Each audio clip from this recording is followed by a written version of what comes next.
সকালবেলা এখানে এসে বসে আছো, খাবার টাবার কি খাবলে? আচ্ছা একটা মানুষে কতবার কল লাগবে হাট বাজার করার কথা তুমি কত কালকে না তোমার কোতে কোতে হাট বাজার করবে যাও নিকো এই কলে সকালবেলা যাবো এখন বাজে কয়টা এখন 10টা বাজে এই তো খাওয়া দেওয়া যাবো, কিছু খাওয়া দেওয়া যাবে। আটা আছে তুমি রুটি বানাও তো দিতে পারলেনি তুমি দাও নাকি জানে রুটি বানা এত দরদ উঠলে পড়ে যাচ্ছে তো ভাই লাগে বানাগা আমার লাগে থুসুকে পারলে তো আর কোনো নান তোমা না তুমি ঝগড়া করার পরে রুটি বানাবার পারো না কো বানা তুমিও খাওয়া ভাই কো দেওগা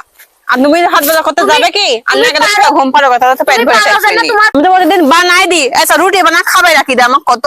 যে ভাজা করা লাগবে না তরকারি আনা লাগবে ভাজা রুটি করে খাবে ডাকি ডিম না যে ভাজবো কাঁচা মরিচের পেঁয়াজ নাই কি দে ভাজবো আমি কো খুব তো করে রুটি বানা দেওগা খাবে কি দে তোর ভাই আচ্ছা চলো আগে বাজারে করিলে আসি, দেখি এখন আবহাওয়া ভালো আছে। আবহাওয়া ভালো বলতে কি দেখো বাতাস উঠেছে, মেঘ লাগাইছে, আবার পানি আসবে। পানি আসলে ভেজা ভেজা লেসা লাগবে যদি খাবার চাও আর না খাবার চাইলে শুয়ে ঘুম পারো তাহলে পেট ভরে তো থাকবে চলো যাও, ব্যাগ ট্যাগ দাও তো, আগে বাজার করিলে আসি চলো।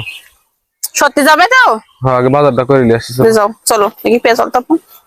আর লাল শাক পাইলে লিও তো 4-5 আটি চল